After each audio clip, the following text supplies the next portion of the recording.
Do you want a home in San Francisco on the beach? Or do you want a home in Brookings, Oregon on the beach? We need someone to sit down and say, let's really look at what this is going to take to get us there. And I think these are all really smart questions as we're helping somebody develop this dream where they can get the clarity to make the right decision.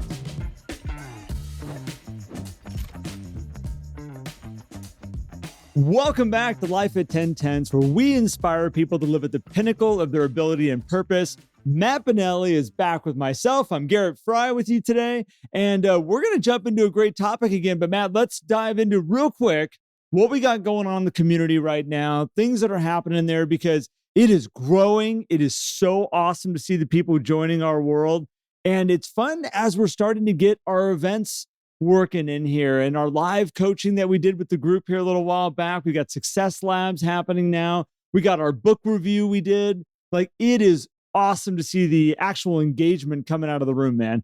It is so cool. And, you know, if you're wondering like what is going on in there, like the best way to know is to go join in, of course, but you also, there is a light access as well, where you get to get a peek under the hood, if you will. And you can access all this stuff by going to lifeat1010s.com. The information is there. But Garrett, I will say the coolest part about the community and the events that we do is seeing people interact when we're doing these events, right? And the connections that happen there, and then the conversations that happen afterwards.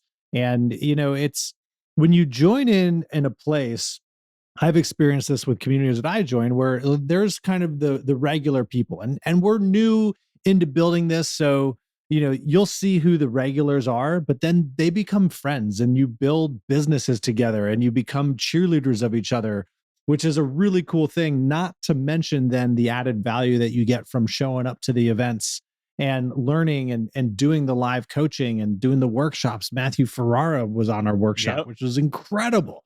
And we're going to have more guests hosting this stuff. So the exposure to just new ideas, I mean, I could go on. I mean, a prime example is like Corey Chambers and Charles Black, two incredible agents. We've known them for a long time. They've been in our world for a long time, but I was just chatting with Charles last night, and Charles is like, he's like, I had this full conversation with Corey, and they're sending buyers packets back and forth and looking at what each one of them is doing and up in their game. And that is the most fun for me, Matt. It's like, here you have a live coaching session and these two walk out of there with a friendship and now helping each other grow their businesses better and stronger. And it's too cool, man. So I'm excited.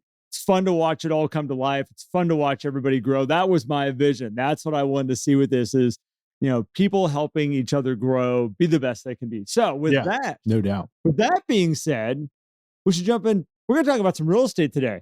Yeah. We want to help you grow today for free. So let's do that.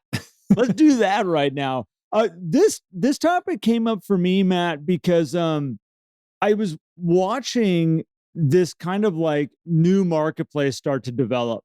Some areas are seeing it more than others right now. We've talked a little bit about it on some past episodes about, you know, how buyers are kind of like needing to get kind of, an understanding as they're making offers and dealing with sellers right now. But it's really interesting is that I'm finding a lot of agents are having their sellers sit on the market with this idea of, I don't really need to sell right now.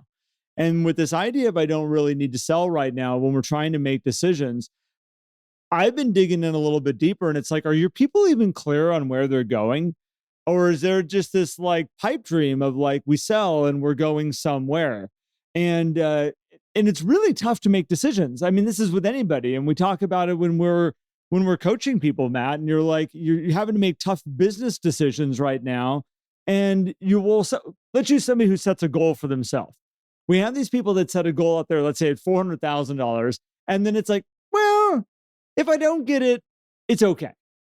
Like it's not that big of a deal if I don't get it. I mean, I'm okay at 200,000. Like I'd be just fine. I could actually make less than that and my world will still work. I could probably make 75,000 and maybe still, pay the bills and still be able to like survive. I wouldn't be homeless.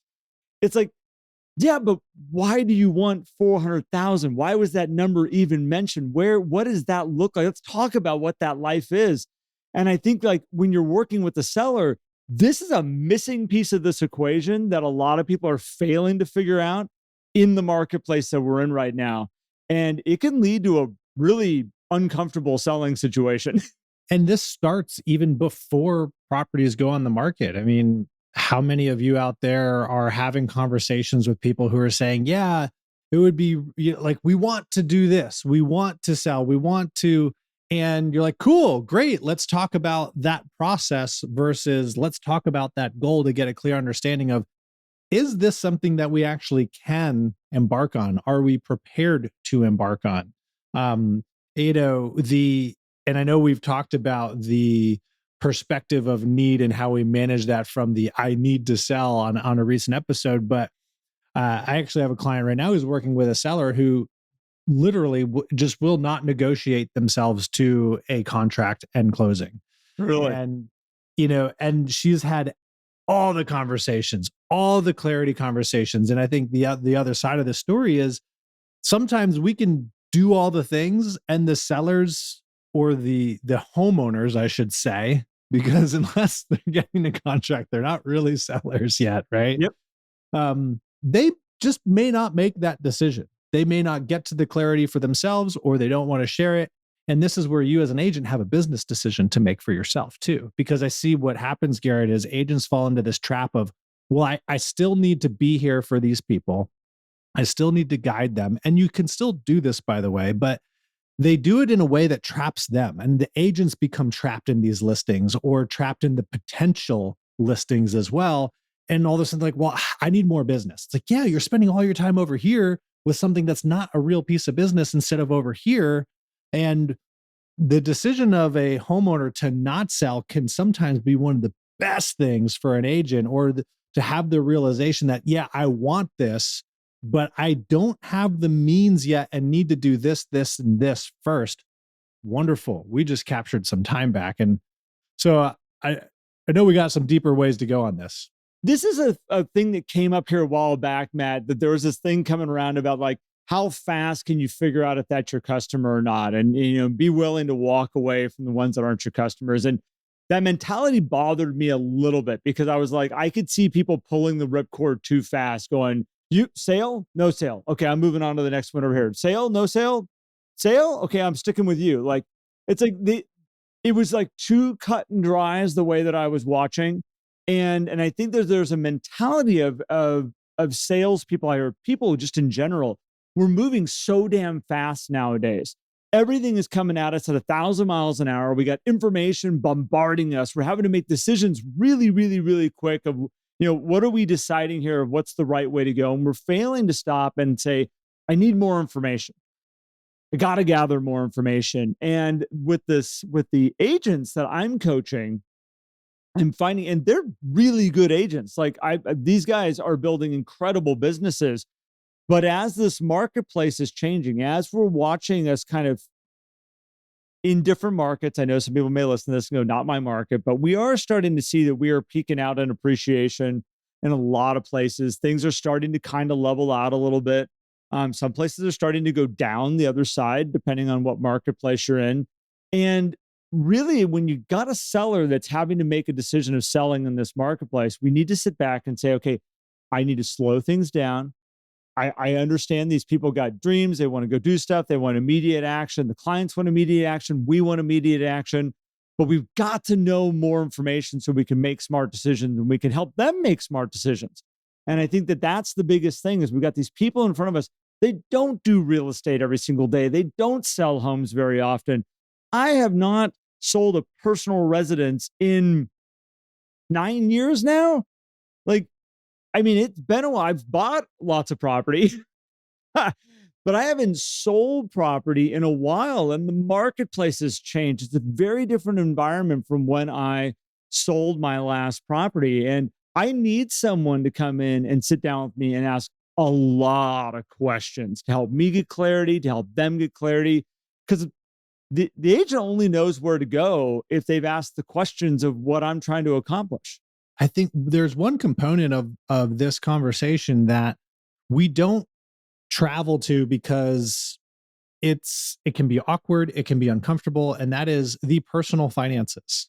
Oh, because when people are, I mean, what I find is underlying the hesitation of sellers or buyers sometimes to make a decision that would be in their favor to get to a contract and move on from that home has to do with, well, what does it look like on the other side from a personal cash flow? We were talking before recording, like taking the example of someone who's saying, yeah, I would like to sell, and it's either going to be we're going to move to this state or this state.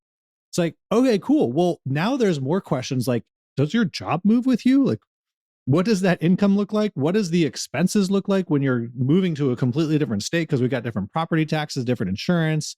You, what about all the other moving parts in terms of the cost of physically moving? yep. And there's a lot of things that go into this, and it shouldn't all be about the money. It should be about the vision and the lifestyle, but the money can be a big factor if we don't have clarity on that. And I find a lot of people may not have the clarity for themselves on that personal cash flow. And it could also be in the personal cash flow opportunity, the opportunity cost, because maybe it's like, well, we're going to move here because the potential to get a better job or have a better lifestyle or better schools and education that can help us grow in a different way, that factors in too. And this gets to your point, Garrett, of how do we have that conversation and ask the questions to help these sellers paint that vision in its entirety so that they truly know where they are going, not just on the map where they're going. It's one thing to dream. And like, so like, we'll take the idea of like a vision board, for example. Like we can throw big dreams at the vision board.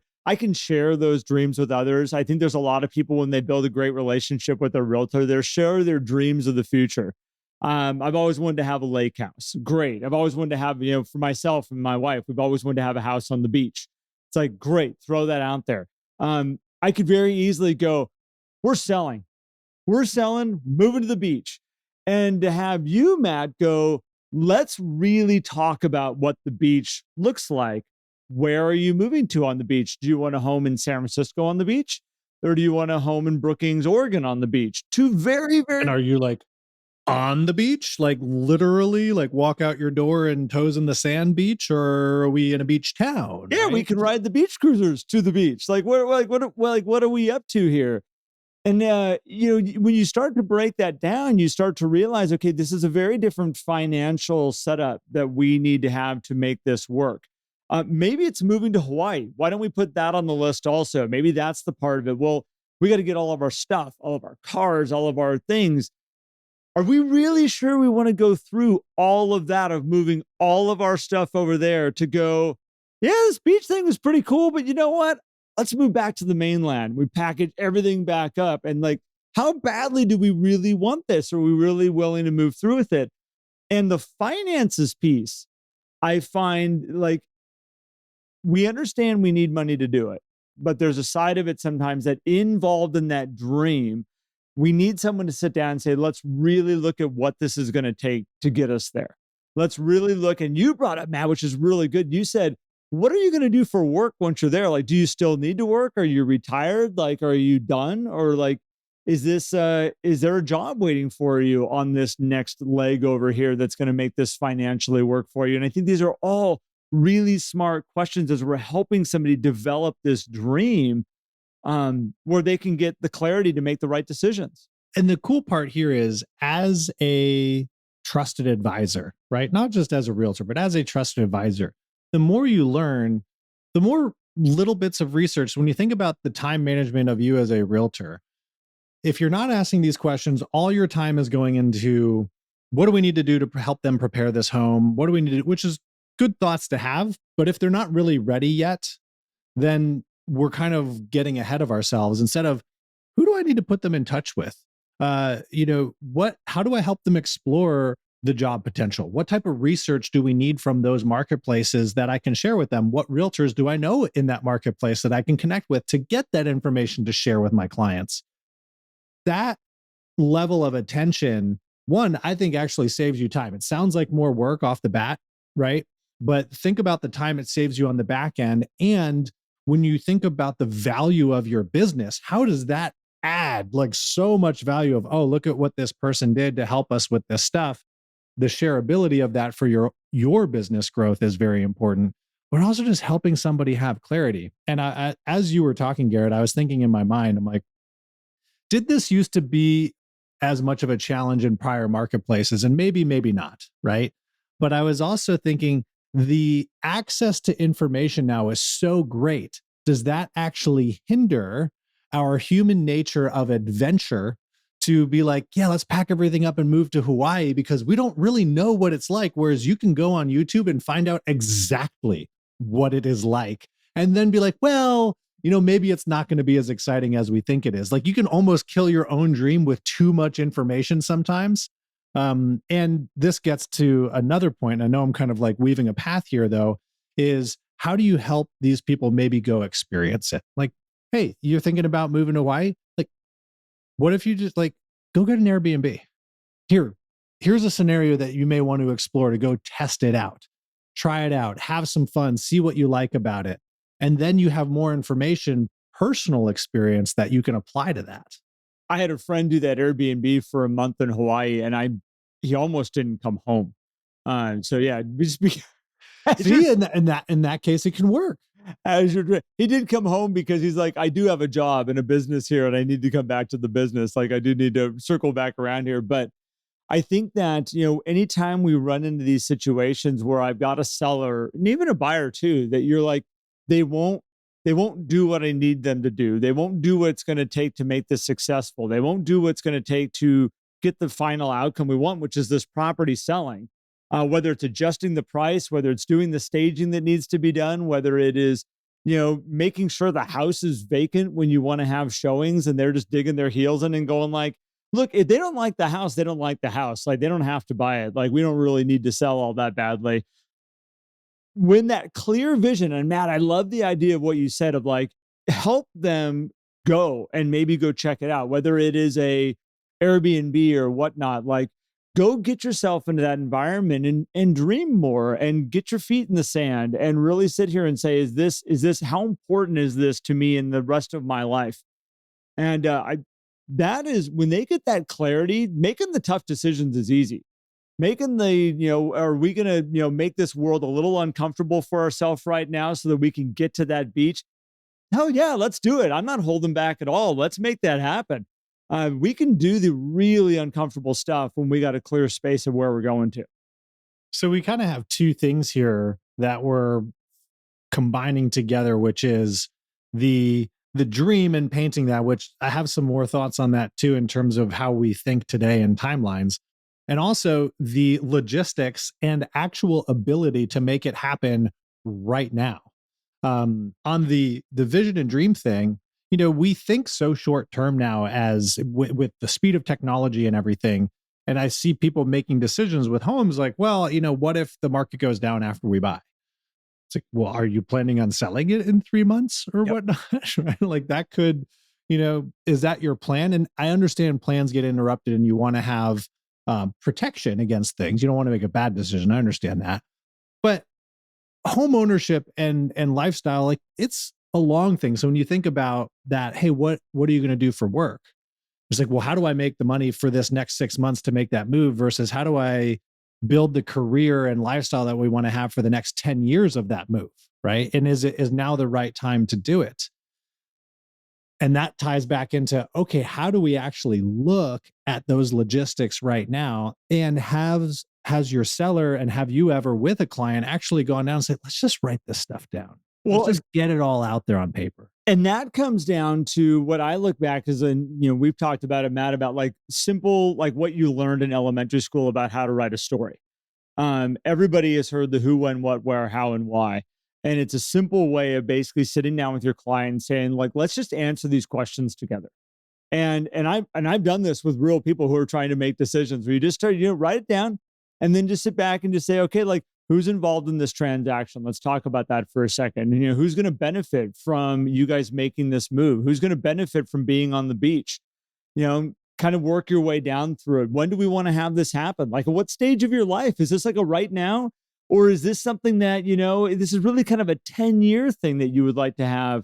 Or who knows what the future looks like? I don't want to wait 10 years. Like I want to be on that beach by the end of 2024. That's my goal. Ooh, great. Excellent. Let's put that down. We know exactly when we want to have it happen. When you start bringing all these elements, who, when, what, where, how, and why, into the equation, all of a sudden you'll find somebody go, I know what we got to do. Like, absolute clarity, absolute, we know exactly what the next steps are. And Matt, I know for me, when I've watched people do it, that clarity is brilliant to watch come out of somebody's mind. And they just got to get out of their way, really, for the most part. Yeah. And financials part of that. That's the how. It is. Yeah. And that's a big thing that people don't write down. They don't take that who, what, where, when, why, and how and actually write it all out to get that clarity. And as a realtor, you're a coach. You're a coach for these people, right? You don't own the property. You don't own the properties they're going to go buy. And so you're really a coach for these people to help them get clear and make an awesome decision. Even if it could be a scary decision, it might be like, you know what, we're not really sure what we're going to do for work, but hey, we know that all these things are aligned and we're going to go. I mean, that was kind of how Jen and I moved to Charleston was, yeah, we kind of have this one thing that's going to help us out financially, not really sure how these other things are going to work out, but we're good enough that we can at least make it this far and we'll figure it out in the interim. Another interesting story with Jen and myself, like we went to a friend's house down at the beach, a different beach, a few weeks ago. And Jen's like, oh, this is so nice. Like, it was so great to have a house here and all that stuff. And I was like, okay, well, what if, right? Because that's what I do.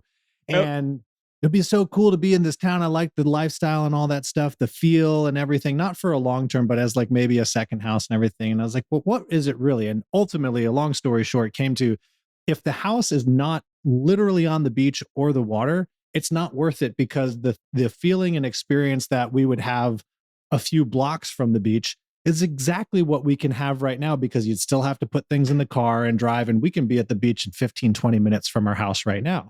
Oh, we want a water view? Well, we have a little pond out the back of our house that we can look at, right? Like, we have some of those things that, unless it's that next step up, which then you look at it from a financial perspective and it's like, okay, we got some work to do until we get there. And so it's like, boom, clarity. Now we can just kind of put that off to the side right now. And working through it in that scenario, and the reason why I brought it up is you can work through it real fast if you have clarity on all of those elements that you just mentioned, Garrett.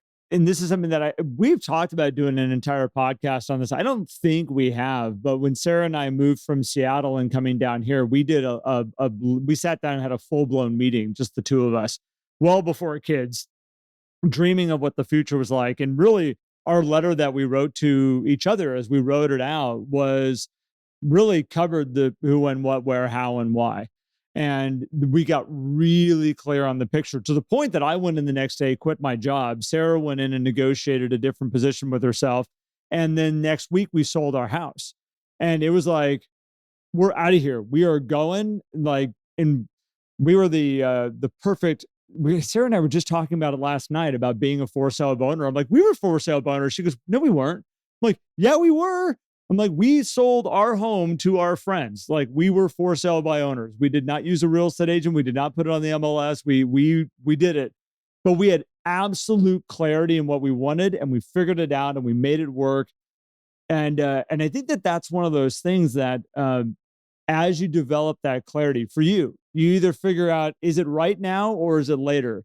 And when you get that clarity of right now or later, this is where you save yourself tons of time as a consumer, also as a realtor and a business owner.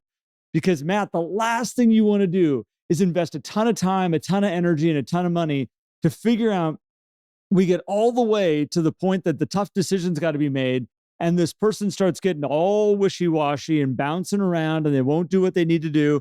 And now you're pulling the home off the market. These people are now sitting there and going, well, what do we do? Well, we still kind of want to sell. And another realtor comes in, asks them the right questions, gets them some clarity. And you now watch that home go back on the market and sell again, where all we need to do is to spend some more time up front. That is such a great point right there, is thinking about, like, and the reason why it is because this situation happens to realtors a lot, where they're just like, well, why did they end up selling with that other realtor? And they can't explain it. And it could just be that that realtor asked a different question that created a different level of clarity. Because I find that, like, as human beings, people say I'm a fast decision maker, I'm a slow decision maker. And yes, that is true. But once a decision is made, I find that pretty much everybody then moves fast from that decision. Yes, sometimes people hesitate. There's a little remorse, which maybe they've never fully embraced the decision that they were making, and never really actually, quote unquote, made that decision. But your experience with selling your house, our experience with moving to Charleston, I mean, granted, we're probably similar in terms of how we think and like make a decision. But most people, if they have clarity on a decision, they're moving towards it. And so if you have clients, even before they list, it's like, yeah, John keeps saying they're going to sell their house. And like for the last 5, 6, 7 years, they keep saying that. There's lack of clarity. They haven't made a decision. He's just talking about it. They didn't decide to sell their house yet. You might be thinking that. There's other questions we need to uncover to have a today decision and a future decision, so that not only do you not waste your time as an agent on having a home on the market that has to come off, but also with the anxiety of, I don't know what John's doing. When are they going to sell their house? It's like, take that pressure off yourself, ask questions, understand the clarity so that you know exactly what you're going to do next as their advisor and coach, so that you also don't have to think about that anymore and can move on to the next person in your database and have better conversations with that person. So it's interesting. So really the thought process is allow everybody to be a fast decision maker by you doing the job of asking all the right questions. Because there's some people like me that I don't need to know all the answers. I'm a very, very, very fast decision maker, and reckless at times, where it's like, boom, we're going. And it's like, there's collateral damage that happens. And I get it. There are other people that are what we would call slower decision makers, but really all it comes down to is they just needed more information. Because you can watch what we would call a slow decision maker get all the information, and the minute they get all the information and they're comfortable with it, boom, they're going. Like, get out of their way. They have a decision made. They're making things happen now. They're going in that direction. So really, we're all fast with action. We're all fast with going in the direction we want to go. And we just need to be, some people need to have more questions asked, get more clear. And Matt, this is, again, I think with the marketplace as it's adjusting and what's going on right now, we're very easily able to step into a world where it's like, I've got these sellers that aren't doing what they need to be doing. And the verbiage that comes out of the sellers of, well, we don't really need to sell, can start coming up more and more. Which is more normal, quite frankly. I mean, we go back, I mean, and the second half of 20, all of 21, and the first part of 22, there was a major catalyst for people, a big external catalyst that created remote positions, opportunity, all of these things that got groupthink as well, that just got people moving, right? Now we're back to like, I can evaluate what I want to do. I'm going to think about these things, which is, I would say that we say back to normal. That's kind of the normal operating space. And by normal, I mean, that's kind of the way it kind of majority of the time is. It's healthy. You get time to make decisions, time to kind of figure things out. And so what we want to do is help people get to the point of decisions so that action can happen. Right. Yeah. So it's a good one. I mean, so if you're stuck, think about these things. Are we asking the questions? Is the vision clear? Are the who, what, where, and why clear? Do things need to be written down? Do we need to talk about something that might be uncomfortable just so that we can get better clarity? And how do you approach it from an empathetic point of view so that it also becomes a more comfortable conversation? You're an advisor, you're a coach. It is your job to have uncomfortable conversations with people so that they can be clear and it also be a judgment-free space. So something to think about.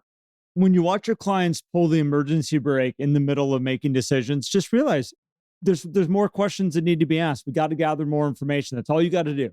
It's not my client's being difficult, or why won't they do what I need them to do? They won't do what you need them to do because they are uncomfortable and they're not clear. It's really what it comes down to. Yeah, and it doesn't matter what you need them to do. What do they want to do? What do they want to do? What are they trying to accomplish? Get into their world of more. So again, that's where I wanted to go today, Matt. I'm happy you kicked this topic around with me, man. Yeah, this is great. And thank you guys for listening and always being here and enjoying and consuming these episodes. If you do find value out of this, please share it out, right? I mean, we're on a mission to impact a whole lot of people, and you can help with that impact, because I always find when people share stuff with me, I'm like, gosh, I always remember the person that shared it with me, because if something made an impact, then like I'll always remember the first person who recommended me Buy Back Your Time, which is a book we just did some insights on, because this book is making an impact on me, right? So that's my pitch for you guys, to go out and share these episodes and like, comment, subscribe, all of those things on the YouTube. Leave a review on whatever podcast platform you're listening on, because we love reading those things and so appreciate it. And if there's anything we can do for you guys, just reach out to us. Reach out to us. We would love to serve you and help you in a great way. And if you want to join our community, if you're not in there already, which I highly recommend you go hang out there, because that's where we hang out. And if you like us, we'd like you to come spend time with us. If you don't like us, you're probably not listening at this point. So go to lifeat10tense.com to learn more about that. Garrett, always a pleasure, my friend. Always good, man. And again, love seeing all the faces in the community. Always fun hanging out time with you. And it's funny, you mentioned the book, Buy Back Your Time. You were the one that recommended that to me. And you are right. When you get recommended great things, you do attach that to the person that gave that to you and saying, pointing to that direction. So thank you for that book. And yeah, if you know anybody who would enjoy, find value in what we're building with the podcast, we'd love to have them in our world. So Matt, thank you. Thank you, everybody.